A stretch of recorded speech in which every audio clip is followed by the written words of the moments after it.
like use this time because we're not like trying to get through a certain thing, just to use it to just talk about the Zohar in general. Okay. So the Zohar starts in this we're beginning a new book of the Torah, the fourth book, the book of Bamidbar, the book that talks about their travels in the desert, their encampments, and so on. And the first verse is V'yidaber Hashem al Moshe b'midbar Sinai b'ol moed, etc. God speaks to Moshe in the Sinai desert from the tent of meeting. And the Zohar is going to really talk a little bit about this idea of the tent of meeting. Let me just check something here.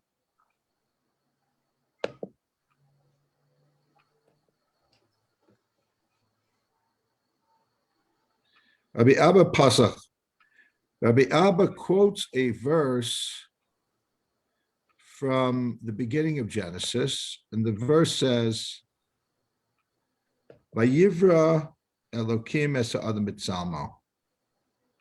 And God created Adam in his image. Okay. And Haikra Itmar, obviously a verse like this is already the fourth book of the Torah and the Zohar. So we obviously had a lot to say about it. It's one of the most important verses of the Torah, according to the Zohar, the idea of God creating Adam and Eve with the divine image, with the 10 sefirot and so on. So that's obviously one of the most important things, but there's always something new to add. Haikra id matachazeh. B'shaitet debara kuchabichu la'adam avalei b'diukna di'ilai v'satai. V'hava kalil mikula. At the time of creation, so the centerpiece of the Zohar is about creation, not just as a way of believing that God was the first mover, like kind of an Aristotelian, so to speak, proof of God's existence or even God's relevance, but it's about our ongoing relationship with God. And that is done by God creating the divine image within the human being, which means the way the spiritual realm is then put in to the lower realms, particularly into the human being. So all the higher worlds are then framed within the human being. We're the fulcrum of all of that which is above us. We have a kalil mikula, and we are inclusive of all that is. We have a nahor nayar b'sefer alma et sefer alma, and the light, and it's Adam is a representation for humanity, and the light that was put into Adam then illuminated the entire world from one end to the other. The idea here is that Adam represents the Tziner HaMoshe. The Tziner is a pipeline. So he represents the transmission line, or connectivity. They're all the same idea, that he is the one that draws down the divine energy, we call it light, and then from his drawing it down, he can then allow it to spread, so to speak. You know, I'm learning Rambam lately. Last month or so, I've been delving, thank God, into the Rambam. And one of the things the Rambam talks about, which has some roots in Aristotelian philosophy, but he definitely owns it and fits it into the biblical account of prophecy is this idea where the prophet is similar to any human being who's trying to perfect themselves. And in perfecting oneself, there's self-perfection, and then there's perfection where you're so into this perfection that you want to help other people obtain it. Just like on a simple level, if I have like a really good sandwich, I'm going to tell you guys, go have this sandwich. It's just amazing because I don't know, I want to share good things with other people. So somebody who's spiritual could be self spiritual, or they could be community oriented. Okay, that's one point. Another point, you'll see how it's connected, is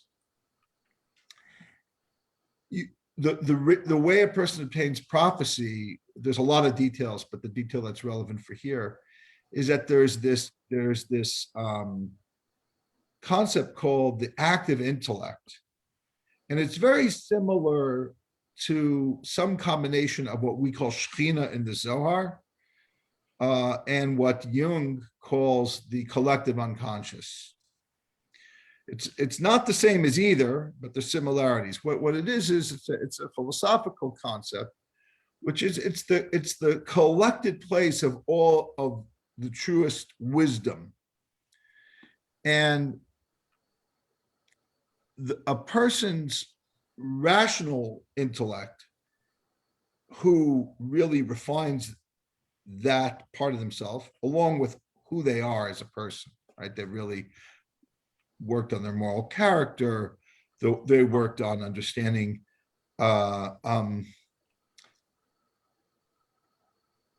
philosophical concepts. They've worked on overcoming their baser desires, so they're not all self-absorbed in whatever worldly challenges and pleasures that come their way. So they've quieted their mind, and they've reached deep levels of intellectual understanding and religious understanding. So that person will tap into what the Aristotle and the Rambam calls this active intellect. And the Rambam likes to use this word overflow. It overflow. The active intellect is like almost like it's overflowing, so that meaning it's actively. I don't want to. There's no pun intended. Actively overflowing. No, and it's kind of like calling out for the person who has the right stuff to tap into it. Would you say that it's issuing from Eden to water the garden? That's one way of putting it. In other words, when I use the analogy of Shekhinah is even though what you're talking about, Zev, is even higher than Shekhinah, is Chachma and Bina, right? But the idea of Shekhinah as like a place that's overflowing, which is a very common theme. And Zev, you hit it on the head with another verse in Genesis of the river coming out of Eden to give sustenance and provide water for the garden. So, and then go back to the human person who's experiencing that kind of prophetic insight, where there's a division between Maimonides and Aristotelian philosophy, where, and I don't know, when I say Aristotelian philosophy, I'm no expert. I'm just taking it from what the Rambam, I'm taking the Rambam's word for it, where in the Torah, God still has to not block you from getting prophecy. He has to allow you to be a prophet. In the Aristotelian version, if you are that person, it's the active intellect is there. You'll just automatically tap into it, and you'll automatically receive insights. And then it's going to kind of, and again, this word of it like flowing or overflowing is a very common word. It'll then overflow from your rational mind into your imaginative faculty, which is kind of more like the Freudian / Jungian personal unconscious, which the Rambam talks about it could be in an elevated person. They've dealt with their neuroses and they really perfected it to whatever level possible. So is this overflowing shefa, or is it greater than shefa? So I think it's very similar to shefa. It's, so I'm just trying to see like these kind of parallels in the Rambam and the Zohar. They're not the same, but there are these parallels. Mm-hmm. So you have, because this concept here is, it's very similar. I mean, somebody could argue that the Zohar is Aristotelian and maybe a more Aristotelian or more sophisticated version than the Rambam. It certainly doesn't claim to be Aristotelian. The Rambam is honest with his love of Aristotelian philosophy and rejecting some of their things. Most famously, he rejects their concept of the co-eternity of the world with the divine. He rejects that, and he rejects some elements of how they understand prophecy. But he's still very much a fan overall of Aristotelianism. The Zohar doesn't make any of the claims, but it still has these similarities here. I mean, I don't think that the Zohar is trying to be Aristotelian at all. I think it's often been credited with either cohabiting or being influenced by Neoplatonic thought. Yeah, people make that claim, and honestly, it's unclear if any of that happened consciously or not. Like that doesn't mean that the person didn't read something that was influenced knowingly. They probably did, but it's a couple steps removed. It's very possible that it's a couple steps removed. You know what I mean? Yeah.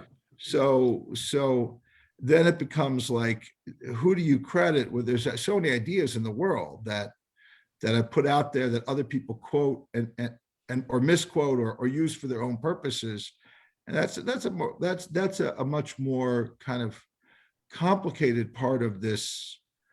Very, I find, oversimplified, and they're beginning to do more research to show that a lot of these kind of these big statements that they would just paste. Well, the Zohar is Neoplatonic or whatever it is, are just not based on what the authors of the Zohar actually, how they saw themselves.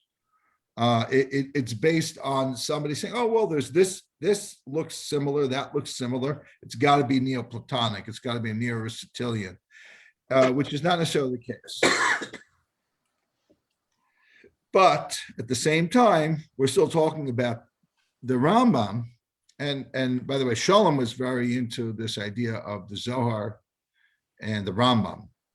He saw them in a relationship with one another. He saw the Zohar as a response to the Rambam. That would accept the historical view of when of the Zohar being written pretty much right the time that it was discovered. Obviously, the other view, it was written or transmitted or somehow channeled or whatever it was from much earlier. But be that as it may, it's a valid conversation to talk about the Zohar and the Rambam, even if you don't accept Shalom's thesis that it was in some part a reaction to the Rambam. So getting back to this overflow, the idea is the prophet overflows. There's each level's overflowing into the next level. And then the prophet, one of the features of the prophet is some prophets are for themselves, but a lot of prophets prophesize for other people. And they're fearless, and they go into dangerous situations. They go and they prophesize to kings and so on. And they tell them in their face, even against all odds, what they should be doing according to their prophecies. Because that, again, it's a man on a mission or a woman on a mission, because it's that idea of overflowing. You just, it just is what it is. So that led this idea of not just simply that that the Zohar is telling us that there's a link back to the Creator, but we're also the place where the divine flow comes into us, so it can overflow from us into the world. Okay, let's continue. And we I can just get want to, back to that kind of analogy. I didn't tie all the strings together between the Rambam's prophecy and the Zohar. We can get back to that later. I just want to insert that I know Abu Lafia is in Zohar, but his like entire system is based on the idea that that prophecy through that active intellect is still accessible, and he insisted that you have to understand Rambam before you can pick him up at all because of exactly this. Yeah, and I was actually thinking of something. I had a beautiful interaction with a rabbi. I would like to say his name, but I don't remember his name. It'll come to me later. I was visiting Toronto, and it was actually around Lag BaOmer. I was actually there for Lag BaOmer, but it was Shabbos right before Lag BaOmer, and I really got they took great care of me, and I taught in a community in Midtown, on the closer to downtown, not where the bigger communities, but where a lot of young people are, and a couple very old shuls. And they took me to meet a rabbi in one of the shuls there after lunch Shabbos day. And that rabbi said, I tried to study the Zohar, but I found that Maimonides is the one who really teaches how to have prophecy. So that's who I stuck with because of that.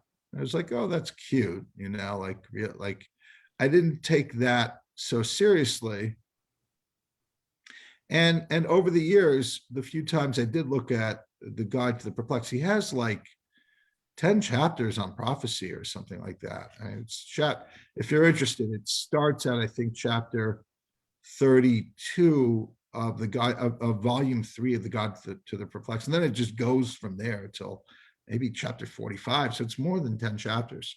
I mean, there's obviously things that are related to prophecy. It's not all, here's how to be a prophet. And I was like, really? Like, I was like, can you really? I mean, it'd be a stretch to say you could study that and figure out how you can actually be a prophet. There's some hints to it, and there's some things that you have to have a lot of background in philosophy, but I get stuck at the fact that you have to also be a perfect human being before you even try to bother with prophecy. So I'm not cut out for that, or I'm not willing to try that. So I guess that rabbi is the better man, because if he was gonna, like, I'm still holding by not doing step 1. So if he did step 1 and he could get to step 2, 3, 4, 5, 6, 7, good for him. One of the other steps, by the way, I think David Barrett will like this, is that your body has to be like perfect. So to do that, you have to have like the exact type of food, because they have some type of thing about blood has to be like, it can't be wrong. It can't be off a little bit. If you have the wrong nutrition, your body is off, and then your body can't be the exact perfection that it needs to be for all this stuff to happen. So I was thinking of you. And Tom Brady, you and Tom Brady, putting you together. And I was like, probably Tom Brady is like the closest human being to having like the perfect nutrition, to be like the perfect physical machine, And that was, you'd also say you would need to be the Lubavitcher Rabbi and Tom Brady, And then we can talk about what you would need to do after that, Probably Brady's book should be called Prophecy in Passing. Prophecy. You know what? He might have obtained not just physical equilibrium, but some type of insight into Pat. That would be a great book. Ben, Yeah. write the book. Yes. There's all these books came out a few years ago on basically using Maimonides' teachings about nutrition. Seriously, there were a number of books about but that. Look, that stuff was written, almost 850 years ago, based on science that goes back to Galen. A lot of it's very dated. I'm Some not of it's saying there is actually no pretty wisdom there, good. but I would strictly follow Tom Brady in this one. Yeah, there's actually I have it somewhere. It's a monograph somebody wrote on the teachings, nutritional teachings, and some of them are actually pretty like dead on now. People are like, for instance, he absolutely thought it was wrong to eat white bread. Okay. Well, he also is very against overeating. So as soon as that, he's like, the worst thing is to be full. I'm like, oh God, forget that. Forget Maimonides. By the way, I don't want to toot my own horn, but I'm not on video because I probably have achieved levels of prophecy because my video has me upside down. Yeah, So we saw the I'm like, upside down. which is But very. I like the scary. title of your book, Ben. What's it Yes. called? Prophecy of Pat. What, say it again? Prophecies in passing, or just prophecy in passing. I think, yeah. Prophecy in passing. That would Yeah. be. You could get a whole new generation to get into Maimonides if you could figure out how Tom Brady's head and body are basically, as Yeah. close to the In unison. Maimonidean. Yeah. A whole bunch of Maimonides is to defend his position against the concept of common people being able to be prophets, even though it seems like they are sometimes in the Torah. He reinterprets that or explains it away, so to speak. So the idea for him of a football player being, he has to deal with the fact that there are people who are very good at predicting the future, but are not prophets. He just basically says it's some form of it. They know what's happened to them in the past, and they hone in on some kind of voice of what's going to happen based on an intuition that's not really the future, but more like, he gives an example. If you have 100 animals in your house and they all leave, and then but one never left, but you see them all leaving, and then you see the one animal that's there, you don't think it stayed, you think it came back, but in fact it never left. So that's how he thinks of like the intuition of like these kind of I don't know, the people on the street, the fortune tellers or what have you, where they're like, they have some image comes to them out of many ideas or many images, and they say, okay, that's what's going to happen, and it's not really the future. It's just, he has to explain a lot to kind of to try to rationalize prophecy. He has a lot of problems, but he does a pretty good job doing it. It is possible. It's very possible that seeing the future is just about not being caught up in the present. There's nothing new under the sun. So really, all you're doing by predicting the future is seeing what's the remnants of the past, and then kind of reconfiguring stuff to figure out what the future is, rather than getting stuck in what the present imprint is. Yeah, one part of Maimonides is that a wise person is just in tune to what's really happening, because they're able to cut out the noise from the truth. And that's the beginning of making predictions. But he says it's more than that. He says, he acknowledges it's not. It starts out as like the person has so much information and such access to it, and such a special ability that they could see like one thing leading into another with clarity. So part of it is just wisdom and intuition. But there's another part of it where it's like tapping into this kind of like Isaac Asimov's Foundation trilogy, where that like, that computer program that tells you what happened, with predicting everything. It was a long time. I read that in high school. But the point is that that's like this, so to speak, ability for the person to connect, that prophet connects to some level where they're able to access that information, which is in a very simple and much more beautiful and elegant way what the Zohar just said. when every person is a potential prophet because they're created with a divine image that hooks them into all the higher worlds. Okay, with that, we go further. I'm sorry, do you mind just saying the chapter, like is it 104, 103? Sure. Apologize. I'm like- So it's Bamidbar Daf Kuf Yud Zayin 117a. It's the beginning of Bamidbar. Okay, got it. Thank you. So Sorry. which is Chele Gimel if you're looking in Sefaria, or you could look this one you could just go by the Parsha. Yep. Okay, kula, and like we know that that the other creatures, the animals and the angels, perhaps were fearful of Adam. Okay, we continue.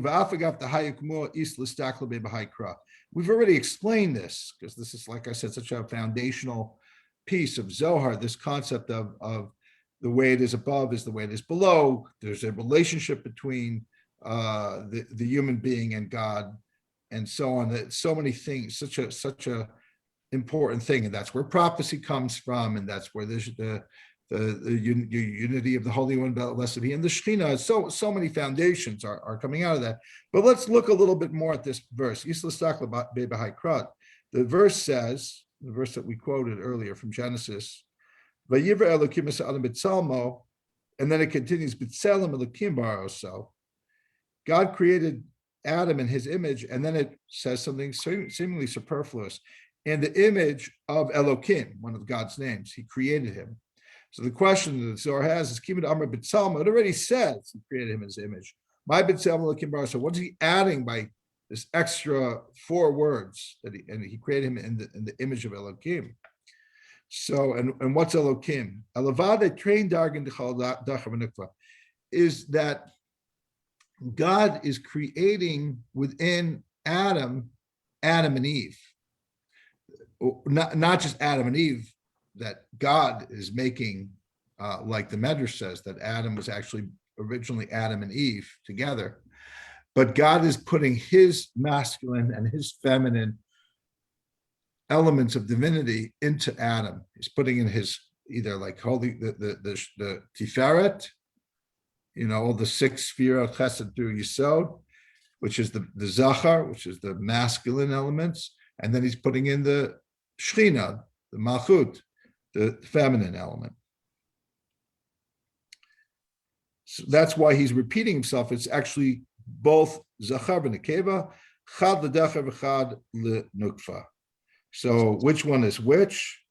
The first verse is for the masculine because B'Tselem is Nutrikin for Vav, which is the male.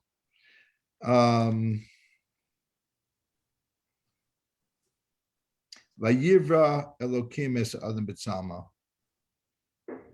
Oh, I'm sorry. It's Nutrikin for B'Tselem Vav, in the image of the Vav, which is Zachar.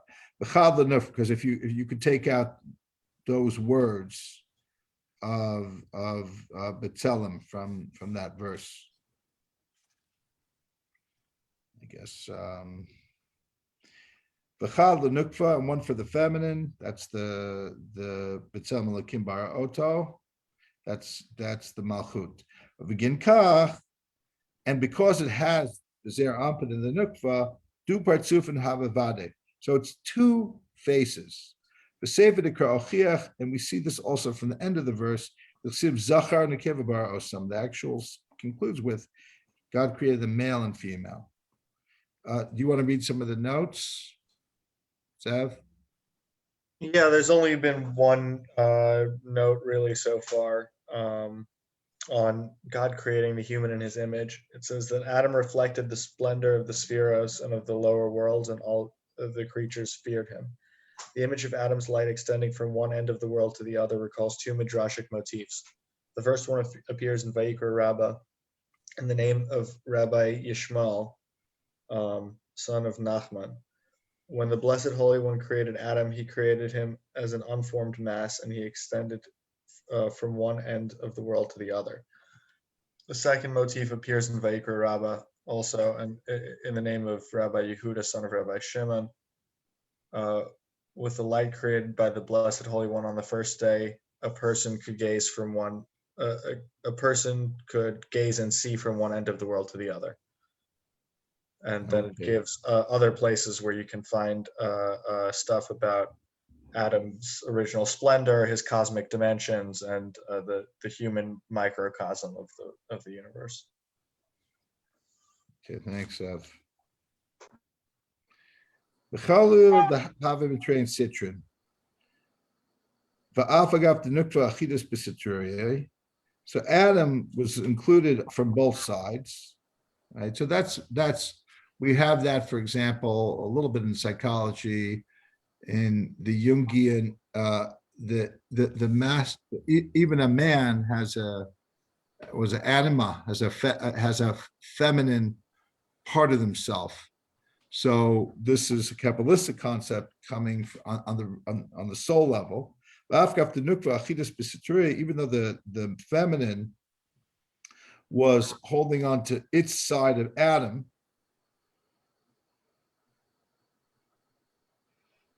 Hahi Nami Klila betrayed Citron. Also, Eve had both sides to her. The Mahavish Shalim Bekula, in order to be whole in all. So the man has also the feminine, and the woman also has the masculine in it.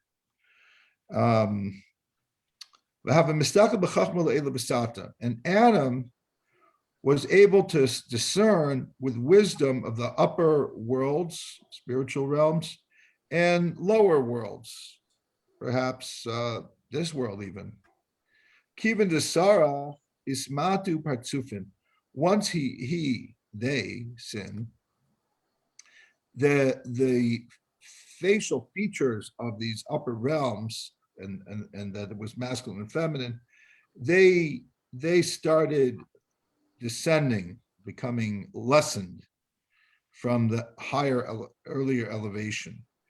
And then this is actually a beautiful teaching of the first Lubavitcher Rabbi of once Adam and Eve sinned, they caused the histalkut hashchina, the departure of the Shechina.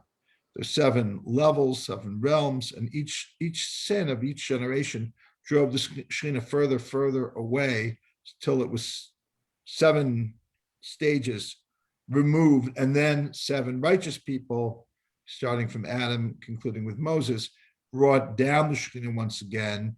And when the Torah was given, the Shekhinah was reunited again. It was kind of back to Eden, but this time for a whole lot of people. And then the wisdom departed. So then Adam was more, just a human being like every other being, concerned about physicality. Then after the sin, he had children, and the children also had a moment where they were of heaven and earth. They were like, it's not that just Adam was born, created, I should say, with the image of God. He had the ability to create new beings, children, who also had that image of the divine in them, and they contain both of them. Well, it's Yashvu Dab Alma, but things didn't work out between the two of them, as we know, because Hevel was murdered by Cain, and then Cain, his descendants had the flood. Ad Oladbar Umine Ishtal Alma Ikri Shes, until a child was born, a descendant named Shes. Vaha Ukmua, and we talked about that already. V'im Kolda, and with all that, even though Shes was born, Alma Tata Lo Ishtalim Lo Havashlem Lo Ishtach Bekuma Ad Asa Avram Duskaim Alma. Kind of like what we were saying before from that Medrash, it took till Abraham to reestablish the world. Avolo Ishtalim, but it wasn't whole yet. Until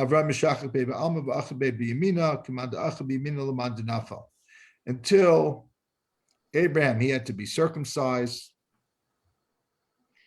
and he had to hold the world in his right hand, like one who holds in his right hand somebody who fell. So here, the Zohar is actually doing its version of the seven Sfirot by explaining Abraham is the one who loves. So he was the first person who came and picked up a fallen world and hugged it and held it in his right hand. Then Isaac came and did his work with his left hand, which is he was trying to waken people up to have awe and fear of God. V'skayim yatir, and the world became a little stronger. You know, sometimes if you have like a loving message, it's very sweet, it's very nice, but the people only feel the love. There's no responsibility afterwards, so you don't give them a sense of duty. So it's problematic. So then you need Isaac to give them a sense of that obligation. Then Yaakov came, he was united with the main trunk of the body, which is which is Tiferet, which is the truth. Between Citron, he includes both sides, right and left. Then the world was established and didn't falter. That's what we need in the world right now. A little less polarization, a little bit more of Jacob Tiferet. But it wasn't completely rectified in its source. We have the birth of the 12 tribes, Shivin Nefashim, and then the birth of the 70 souls that descended to Egypt. Vishalem Alma, and the world became more complete. It still wasn't done. Until the people of Israel received the Torah, accepted the Torah at Sinai, Iskayim, Mishkana, and the Mishkan was established, which is Bamidbar is talking about the Ohamoid, tent of meeting. Then the world was completed, this Basmu Ilam Satoyin, and a sweet incense type of smell went into the higher and lower worlds. Any notes on that, Zev? Yeah, plenty. So going back, let's see. Going back to at some point on the human being created in God's image, the continuation seems redundant. In the image of God, he created him. But Rabbi Abba explains that the two clauses allude respectively to the male and female aspects of the original androgynous human, which reflect the Sephirotic parents Tiferes and Shechina. The male aspect included the female potency and vice versa. On the androgynous nature of the original human, Sivaikar Rabba, Rabbi Ishmael, son of Nachman, said, when the Blessed Holy One created Adam, he created him androgynous. And he sought him and gave him two backs, one on this side and one on that side. Rabbi Shimon, son of Lakish, said, when the Blessed Holy One created Adam, he created him two partsofim, with two faces, and he sought him and gave him two backs, a back for the male and a back for the female. The next note on Adam contemplating the wisdom. In his pristine state, Adam pondered supernal wisdom, but when he sinned by eating the fruit of the tree of knowledge, the human and divine faces or configurations diminished. Wisdom abandoned him, and he focused merely on the mundane physical matters. In Chagiga, it says, Rabbi Elazar said, Adam extended from earth to heaven. As soon as he sinned, the Blessed Holy One placed his hand upon him and diminished him. As it is said, behind and in front, you formed me and you set your palm upon me. That's from Tehillim. Rabbi Yehuda said in the name of Rav, Adam extended from one end of the world to the other. As soon as he sinned, the Blessed Holy One placed his hand upon him and diminished him. As it is said, you set your palm upon me. On the next note, on engendering sons, namely Cain and Abel. After Cain killed Abel, he was condemned to wander the world, and his descendants were eventually destroyed in the flood. With the birth of Adam and Eve's third son, Seth, the world was more firmly established. From him descended generations of the righteous. The phrase from above and below may refer respectively to the origins of Cain and Abel. See Pirkei de Rabbi Eliezer, the serpent rider, which is the Samach Mem, copulated with her and conceived Cain. Afterwards, her husband Adam copulated with her and she conceived Abel. Thus, Cain originated partly from above, that is, from the fallen angel, the Samach Mem, whereas Abel originated from below, from the union of Adam and Eve. Or Abel's soul originated from above, from a holy source, whereas Cain's soul originated from below, from the demonic Alternatively, from above and below may refer to both Cain and Abel together, who, according to one midrashic tradition, were twins. In a number of passages, the Zohar indicates that Cain was formed from both the serpent slime and Adam's seed. From the fallen angel, the Samach Mem, identified with the serpent, Cain inherited traits of the upper world. From Adam, he inherited traits of the lower world. As opposed to Cain, who reflected an impure aspect, Abel reflected holiness, but Abel's fetus was infected by his brother's impurity. On the Samach Mems, there's the serpent's role in engendering Cain. See other notes. Also in Talmud and Shabbos, it says in the name of Rav Yosef, when the serpent copulated with Eve, he injected her with the filth or slime. On Cain's human and angelic traits, see elsewhere. And there are also other notes on the twins and above and below. Seth's birth is described in Genesis. Adam, it gives the pasuk. Okay, then the next note is on when Abraham came. The three virtuous patriarchs, Abraham, Isaac, and Yaakov, symbolize the Sephirotic triad of Chesed, Gvura, and Tiferes, representing respectively the right, left, and left divine arms and the trunk of the Sephirotic body. Abraham, as it were, grasped the tottering world with his right hand, then Isaac with his left hand, and finally Jacob supported the world completely. And then on It Didn't Take Root Yet, it says, until Yaakov engendered 12 tribes and the 70 souls who descended into Egypt. Finally, when God gave the Torah to Israel at Mount Sinai, and the dwelling was, the tabernacle was erected, the world attained perfection. On the number of Jacob's descendants who went down to Egypt, it gives sources on that. And also on the Torah being vital to the continued existence of the world, see in the Talmud and Shabbos, where it says the name of Reish Lakish, the Blessed Holy One stipulated a condition with the works of creation, saying to them, if Israel accepts the Torah, you will endure. If not, I will return you to Tohu Vavohu, chaos and void. And in Pesachim, it says in the name of Rabbi Elazar, were it not for the Torah, which must be studied day and night, heaven and earth would not endure. As it said, were it not for my covenant with day and night, I would not have established the laws of heaven and earth. I think that's as far as we got. Maybe one more. On the Torah and the dwelling being established. Once the Torah was given at Mount Sinai and the dwelling was erected, God instructed Moses to conduct a census. That's the pasuk here. The census determined the precise number of It's adults. in the next, we're almost there. Oh, okay. Yeah, so that's a lot. Thank you, Zev. So quite a bit of things, information there. I'll just say one thing is that, we were talking a little bit before, and David was saying, could you, make sense? Can we talk a little bit about what's going on in the world? And it's hard to talk about what's going on in the world now.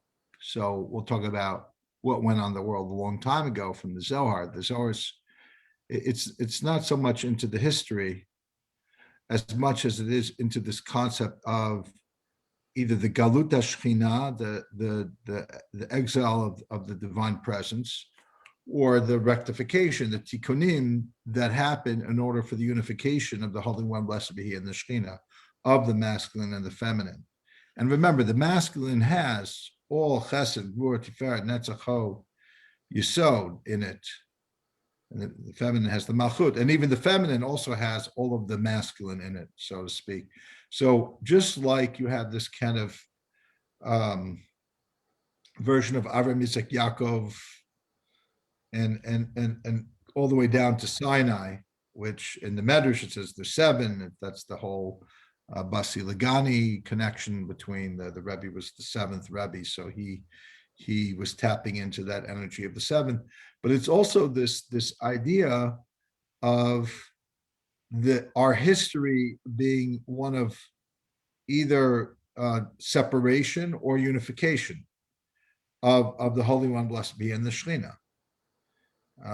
So there you go. Every time there's a conflict, every time there's a war, we're seeing a lot of things at play. We're seeing both the positive things of protecting one another, and also the negative things of, in the process, God forbid, hurting somebody who doesn't deserve to be hurt, so to speak. What do you call it? Civilian casualties and so on. So you could see it in terms of the Zohar. You could see it as people being kind of, but it's also problematic. I remember one time I was on a panel in UC Santa Cruz. They had 4 or 5 different rabbis there. Reform, Reconstructionist, conservative, Orthodox. I think, Hasidic. They had everyone. And one of the questions is, do you believe in a soul? And I don't want to say which rabbi, if it was the Reform, I think it was the Reform. I said, no, we don't believe in a soul. Because we think a soul is, I was like incredulous, because the rabbi said she thought a soul is a dangerous thing. Because once there's a soul, they're going to start wars, because the soul, this type of soul, that type of soul, was like, okay. But the truth is, when we just read one of those notes, I was reminded of what that Reform rabbi said. It could be a dangerous thing if you start reading Zohar very literally and applying it to, these people are Amalek, these people are that, So I can see what she's saying. And there are radicals who abuse something like the beautiful Zohar. But what the real Zohar is, it's not a radical, it's more radical than the radicals. It's much more radical than the radicals.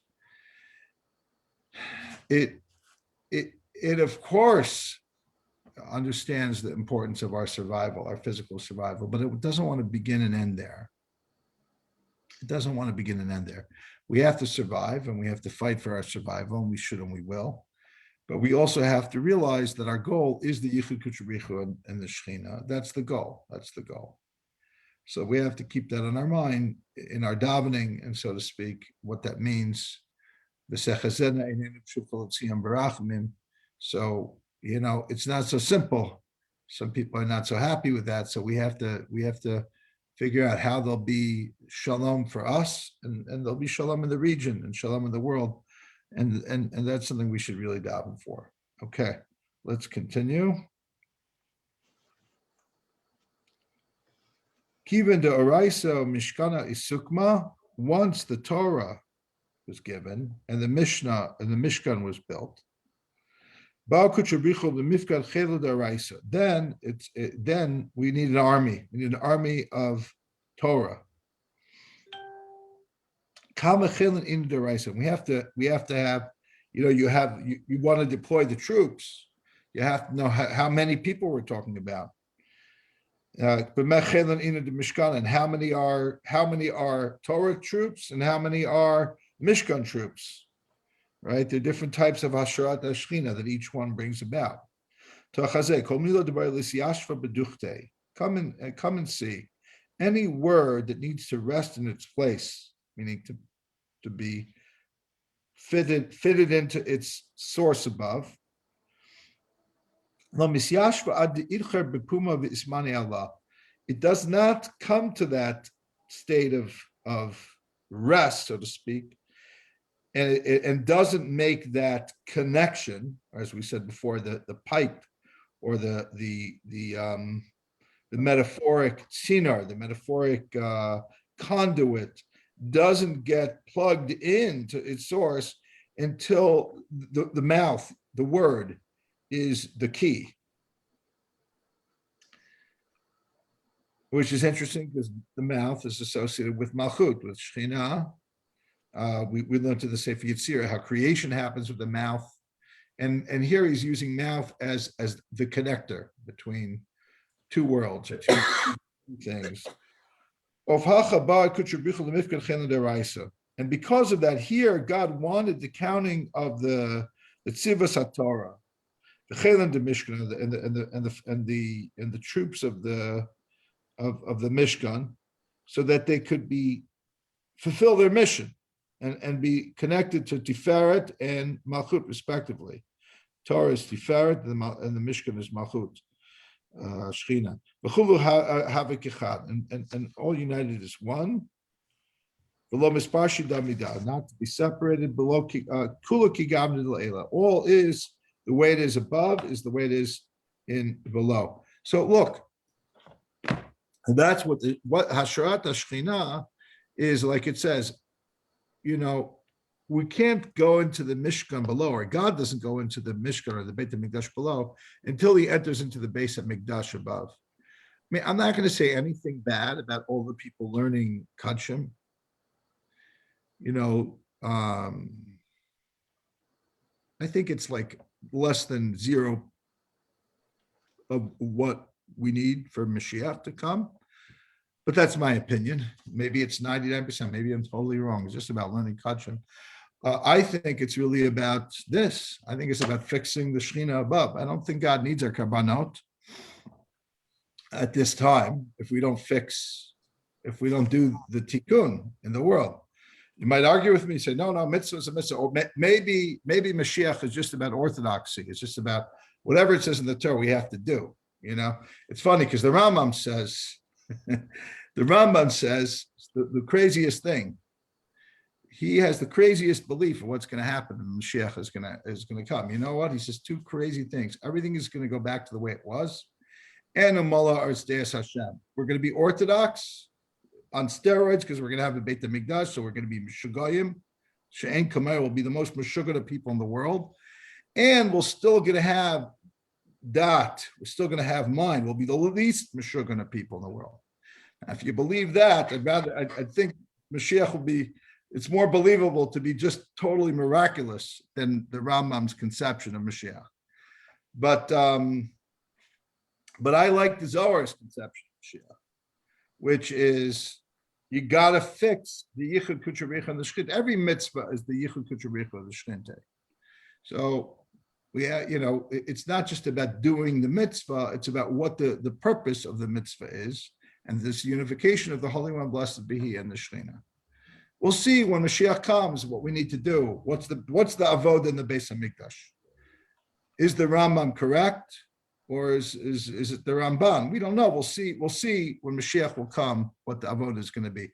What I think it's going to be is, first and foremost, it's this.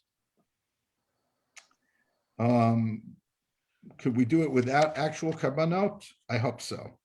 I'm not a big fan of actual karbanot. Sorry, guys. Me too. It keeps my hands clean. I'm going to start a movement. Very controversial. I'm with Rav Kook. We're going to be bringing meal offerings. We're going to be we have the shobra, the lechem hapanim we have the ketoret, which makes you rich. We have the maybe we'll bring the carbon paste. What if we bring back the karbanos, but that's the only meat anybody gets to eat? Interesting. It's an interesting concept. Well, maybe it'll be lab-grown meat that's bloodless. Maybe that will be so not like Beyond Burger, but like real lab-grown meat that you don't has no blood. I mean, it's a problem because on a simple level, we've become so orthodox. Meaning, look, we have to go. It says it's state in Torah. It says, and then the Rambam is the one who says. We just go right back. That's the power of the Rambam. It's amazing. The Rambam is such a kaya. Of course, we ignored so much else of what he says, but he says, the Torah doesn't change. The Torah doesn't change. Although he contradicts himself sometimes, but that's generally what he says. So on the simple level, we're going to go back. That's the father in me. My father's, believes the day Mashiach will come, we're going to go back to the base of Mikdash. There'll be nothing will have changed. We're going to. But this is not about the Rambam. But if there's, I believed it also till 5 minutes ago. I said, you know what? Maybe not. What about if there's supposedly a temple, if you want, below and the temple above? There's literally, they're parallel, right?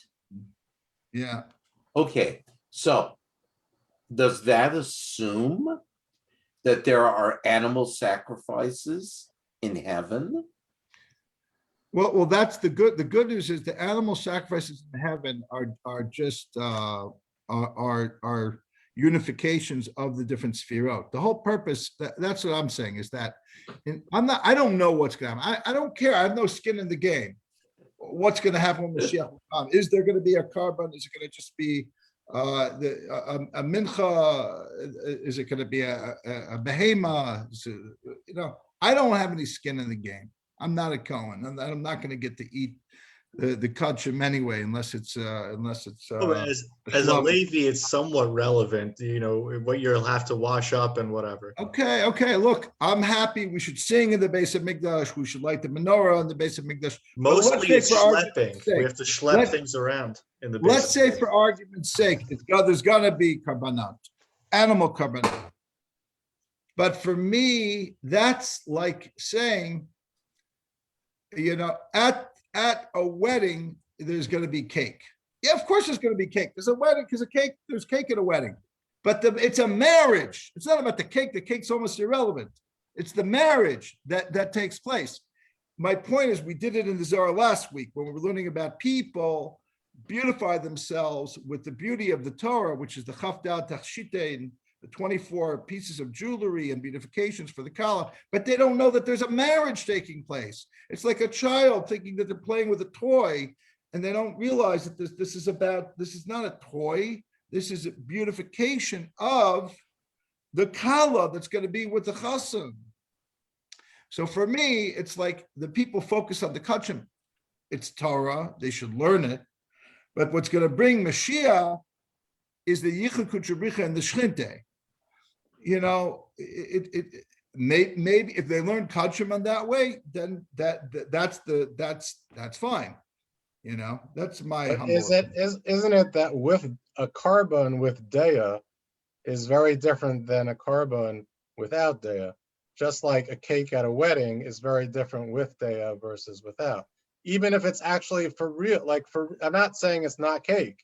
It's like there's just I don't know what it is, because I don't have that now. I don't have that level of whatever, but maybe it's but I think it's essential. Meaning, I think the coming of Mashiach is not just another mitzvah. I think people are making a mistake when they think the coming of Mashiach is just some more mitzvahs that they get to do, some crazy mitzvahs that nobody wants to do really anyway, because it's very awkward and nobody understands how to really, improve yourself by doing these weird things that haven't been done for thousands of years.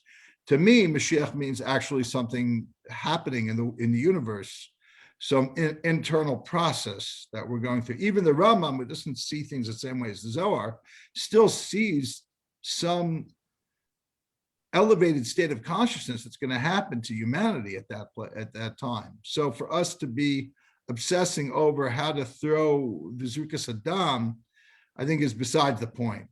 Don't worry, there'll be somebody who knows how to do the Zrikas Adam.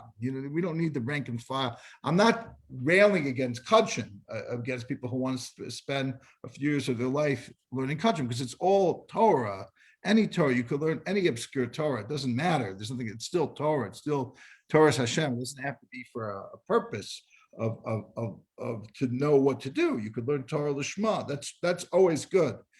But if you want to bring Mashiach, I think this page of the Zohar is going to help you. If the type of learning is related to the actual event of the coming of Mashiach, in my humble opinion, I'd pick a page of Zohar over Kachim. That's my humble opinion. But there are thousands of people who don't agree with me, so let them study Kachim. I'm nothing against Kachim. It's all Torah. It's beautiful. Believe me, I'm gonna spend, the Daf Yomi is heading in that direction. I'll spend an hour a day doing it also. Okay. My rant is over. I'm preaching to the converted. The rant is in. We're wondering who you're still convincing. No, and the funny thing is I'm not somebody who says you should only learn something that's nogei l'maisa. I'm very yeshivish in that way, where you learn for the sake of learning. Of course, in my old age, I'm also trying to say maybe you should spend a little bit of time learning something that you could also implement. because as I get older, I realize I don't have forever to learn. But that's just because I'm old. When you're young, that's the beauty of being young. You just think I can learn anything. It doesn't matter whether it's Nagei Lamaisa, whether it's applicable, whether it's about halacha or something that's knowing bisman hazeh. It's just Torah Lishma, and that's beautiful. I'm not trying to take away from Torah Lishma. So don't get me wrong. I'm a big fan of Torah Lishma, even though right now I realize I have limited years to live, so I have to focus on Shulchan Aruch and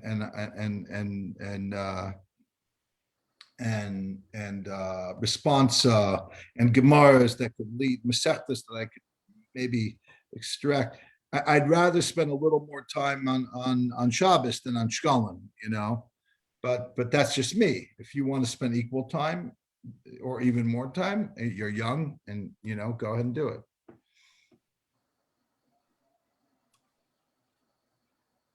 So, and in terms of when Mashiach will come, I'm not gonna like if Mashiach comes and says, yeah, by the way, you were wrong. You have to bring karbanos. I'll bring a carbon I'm not like against it. I just not for it either. We'll find out when Mashiach will come exactly how the Beis Hamikdash is going to work. And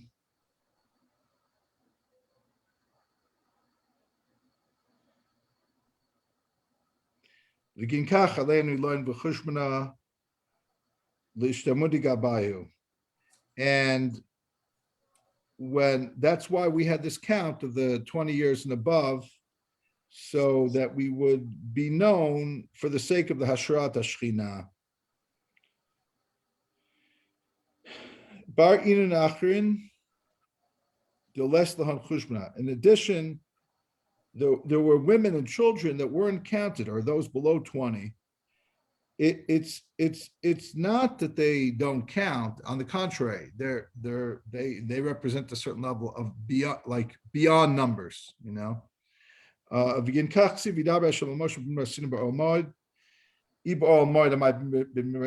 question is, why does it God spoke to Moses in the Sinai desert in the Oel Moed? Why doesn't it just say the place in the broader sense, like the Sinai desert, or just say he tells from the tent of meeting? Why both? And the answer is the Sinai desert represents Torah, the Oel Moed represents the Mishkan, as we said before. Okay, any notes on that? Yes. So starting with once the Torah and the dwelling were established, once the Torah was given at Mount Sinai and the dwelling was erected, God instructed Moses to conduct a census, described in our pasuk here. The census determined the precise number of adult male Israelites who had fulfilled the commandments of the Torah. The phrase "troops of the dwelling" probably refers to the Levites who maintained the dwelling. They were counted separately, as described later. And every entity that needs to be settled, the note on that. Nothing is firmly established until mentioned and counted. The clause Torah and dwelling do not separate from one another, may refer to the placement of the 2 stone tablets in the ark. The Torah symbolizes Tiferes, while the Mishkan symbolizes Tiferes's intimate partner, Shekhinah. I'm not sure if the next note is in.